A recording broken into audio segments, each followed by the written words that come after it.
Okay. Chapter 29. Last chapter. And then the epilogue. Oh my god! Oh my god, I'm so excited. Okay. Ella!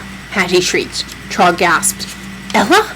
I broke away from him and began to run as the clock struck midnight. Char would have caught me in a moment, but Hattie must have held him somehow. Outside, a huge pumpkin stood uselessly in the line of carriages. I continued to flee. A white rat skittered across my path. Somewhere I lost one of my slippers. I ran on, listening for pursuers. Yeah, remember, she's running in glass slippers. Like, oh my god. That was awesome. Okay. At home, maybe Mandy would know what to do. Or I'd hide in the cellar in the stable somewhere. How could I have gone to the balls to put Char and Kyria in such danger? Mandy! I shouted as soon as I reached the manor. A servant stared at me. I ran into the kitchen. I've endangered Char again and Kyria. What can I do? Pack your things, Mandy said as soon as she understood my rushed explanation. Where shall I go? I'll come with you. We'll find work as cooks. Hurry. Can you pack for us by magic? She'd done it before. It was just small magic. Nothing is small magic in a moment like this. Go! Fairies. I raced to my room and began to throw things into my carpet bag. I had little. It would be the work of a minute. I heard the door open downstairs. There were voices. We'd never managed to leave. I tore off my ball gown and donned my tattered servant wear, rubbing the sooty skirt across my face. Over my hair I tied a ragged length of linen. Nancy appeared at my door. It's the prince. He wants to see everyone. I didn't move. She giggled nervously. He won't eat us. At least I hope not. Come. I followed her, my heart drumming loud enough to drown out all thought. He stood in the hall with his knights and our entire household. In the midst of all that was more important, I hated him to see me covered in rags and cinders. I stationed myself behind the tallest manservant, but Char and the knights walked among us. Straining for a new disguise of servant and simpleton, I sucked on my fist and stared about vacantly. Sir Stephen found me. Here's a maid, he said. Come, lass.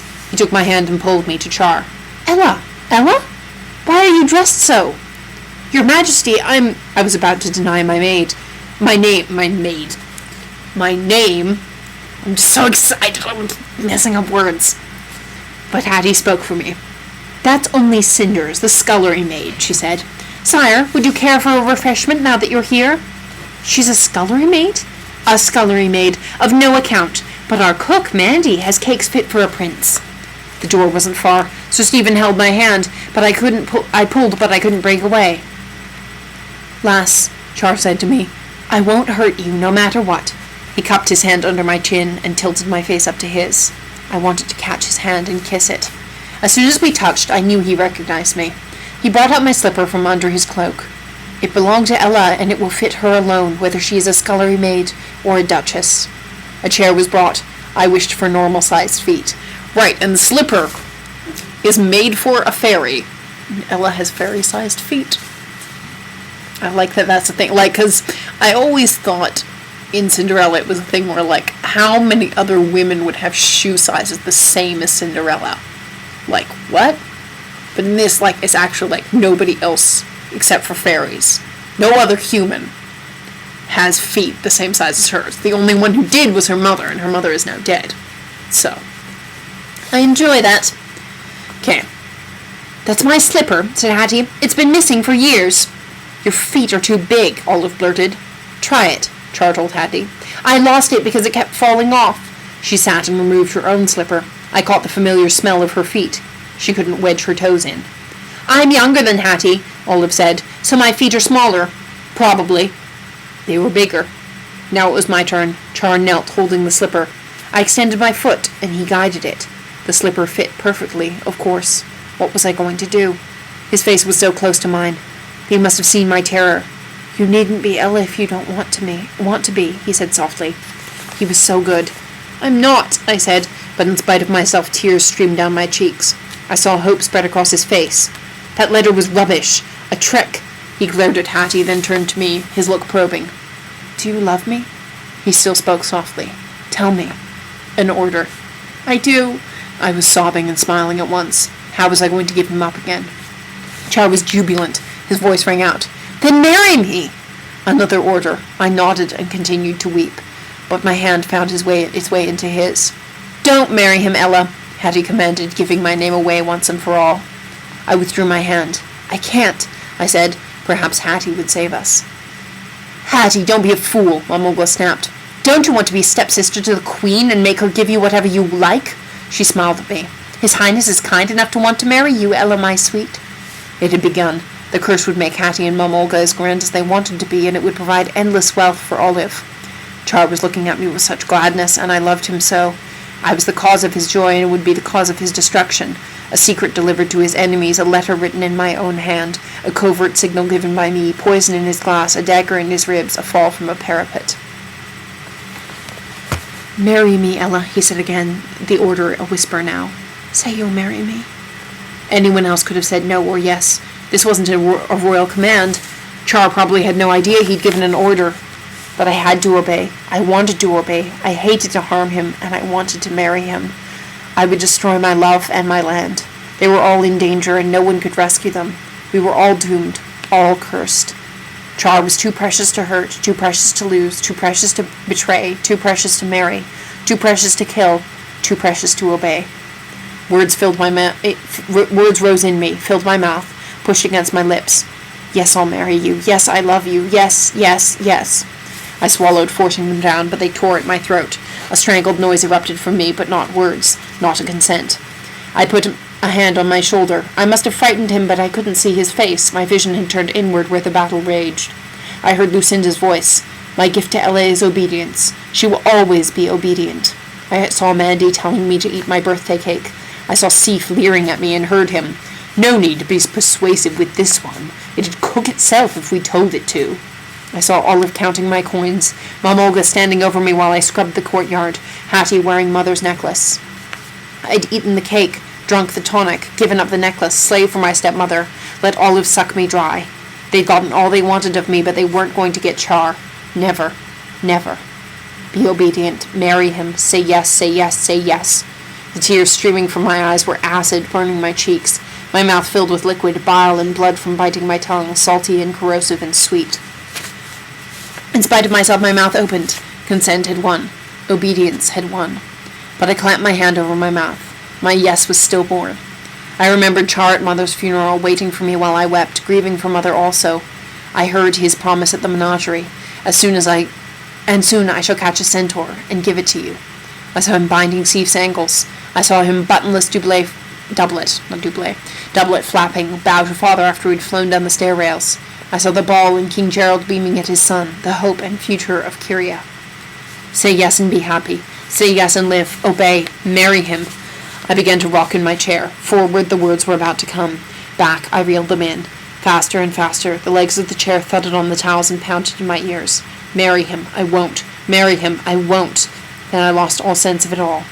I went on rocking and crying, but my thought burrowed within, concentrated in a point deep in my chest, where there was room for only one truth. I must save Char. For a moment I rested inside myself, safe, secure, certain, gaining strength. In that moment I found a power beyond any I'd ever had before, a will and a determination I would never have needed if not for Lucinda, a fortitude I hadn't been able to find for a lesser cause. And I found my voice. No, I shouted, I won't marry you. I won't do it. No one can force me to. I swallowed and wiped my mouth on my filthy sleeve. I leaped up, ready to defy anyone. Who would force you? Char sounded shocked. No matter who. I won't. I won't. They can't make me. No one can make me. I won't marry you. Olive said, She'll marry you. You told her to. She has to listen. She laughed. Marry him and give me your money. I won't. Stop ordering me to. I was still shouting, invigorated. I wanted to march, waving banners. Char would not die because of me. Char would live and prosper. She doesn't have to marry me, he said. Hush, Olive, Hattie said. Ella, go to your room. His Majesty can have no further need of you. Char said, I have great need of her. Hush, Hattie, I said, intoxicated with my success. I don't want to go to my room. Everyone must know I shan't marry the prince. I ran to the door to our street, opened it and called out into the night. I shan't marry the prince. I turned back into the hall and ran to Char and threw my arms around his neck. I shan't marry you. I kissed his cheek. He was safe from me. He turned his head and kissed me on the mouth. The kiss swept through me, and I clung to him, trembling. From behind me, Hattie shrilled, Go to your room this instant! I command you! I ignored her, but Char pulled away. Why won't you marry me? Why not if you love me? I'm cursed. You wouldn't be safe if I were your wife. What was I saying? I hadn't told anyone about the curse since I was 8. Mother had forbidden it. Had someone told me to? No one had. Then why... My thoughts wouldn't settle. I wasn't going to marry Char, that was certain. He looked so handsome, smiling from our kiss, then frowning in confusion, a smudge of my soot on his nose. I wiped it off. Saving him made him more mine than ever. Could my refusal mean the spell was broken? Could it? I took stock of myself. I did feel different. Larger, fuller, more complete, no longer divided against myself. Compulsion to comply against wish to refuse. Larger but lighter, much lighter, a burden shed, a massive burden. I defied Olive's command as well as Char's, and Hattie had sent me to my room, but I was still here. I had told my secret, but I felt no dizziness, no pain. You're free. The curse is over, love.